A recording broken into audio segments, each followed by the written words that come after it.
Welcome back, Mushroom Toad here, and in the video today I'm going to be showing you the simple method for creating a mod add-on in Minecraft. And just before we get into it, I just want to say that you do need to be able to get the source version for this. This is the one that uses the deobfuscated jar. So if you're trying to do this via the Gradle method, you'll have to go and scroll through those forum posts because this is just going to cover how to use it with the deobfuscated version. Now my reason for making this is I actually needed to do this for a project I've been working on. I needed to make a mod add-on, you know, just for a fun project. You'll see more about it in the future videos. But I needed to make this mod add-on, so I went online to see if I could look up how you do it, and I ended up scrolling through tons of forum posts and bouncing all over from, you know, Forge tutorials to this, that, and the other, and it was all super complicated, and the method itself is really simple. So that's why I'm making this video, is just to show you how you do it. Alright, so right here you can see I am now on the Bobbles forum page. I'm just going to use this for a brief example here. If I scroll down this page here, just below the downloads for it, you know, you might use it if you're making a mod pack or you're playing with mods or something. You might need to download this to work with some other mods. But what I'm looking at actually is this right here. You need to find, for whatever mod you want to use as a core mod, you need to find the deobfuscated version. It might be the source jar. It'll be called something like that. You need to find the deobfuscated jar for it. There is another method where you can use Gradle and links and stuff, but I'm not going to cover that. This is just the simple version. But I actually contacted the mod author of a different mod, you know, one I've showcased on this channel actually, the Useless Ores mod, and I got the source jar directly from them so I could make a Useless Ores add-on, for example. So, once you have your deobfuscated jar, which I do right here, you'll see it's the, Kristen called it the Special Mushroom Edition, but this is just the deobfuscated jar, so instead of being the jar you'd actually put in your mods folder, this is that version that you've probably accidentally downloaded at one point and it wouldn't launch because you downloaded the source jar. I know I did. Once. Long ago. So cut there, and here we are in the mods root folder. This is where everything goes for your mod. You've seen this before if you've worked with much modding at all. You've definitely seen this folder, except you've never probably seen this one here called libs, and you're actually going to have to create that. And I'm just going to delete it here so I can demonstrate what you need to do. So what you want to do is you want to go new folder, and you're just going to call it libs. And Forge will actually look for mods you have a dependency on in this folder. So then I'm just going to go over to my Internet Explorer here really quickly and grab that file, which I know you can't see because of the way I've set this up, but just trust me, I'm grabbing the file that I just downloaded, that source file, and I'm going to drop it into libs. And so now if I go in here, I've just added in this the Special Mushroom Edition, which is just the deobfuscated source file.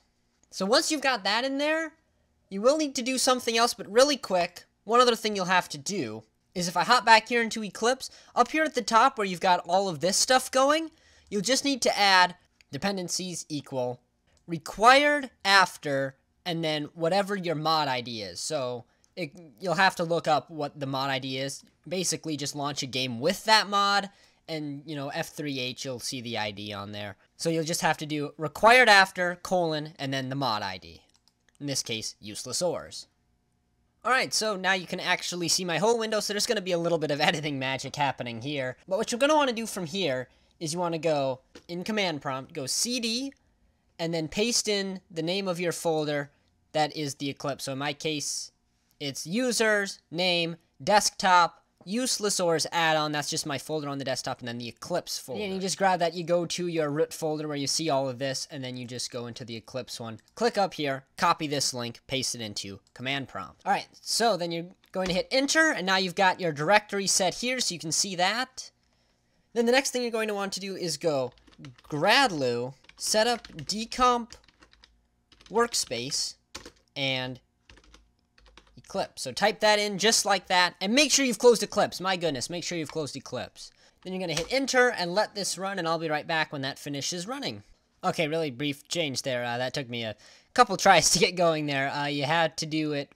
You actually had to do one directory out, so don't go to your Eclipse folder. Just go to your root folder. So just, you know, mine in this case is desktop, and that's Useless Ores add-on. That's just this folder. Alright, so now that's done, and it won't take that long for you probably because I'm recording right now. So here we are back in good old Eclipse. And the way you can test that is, if you know what the package ID is, and there's several ways you can get that too.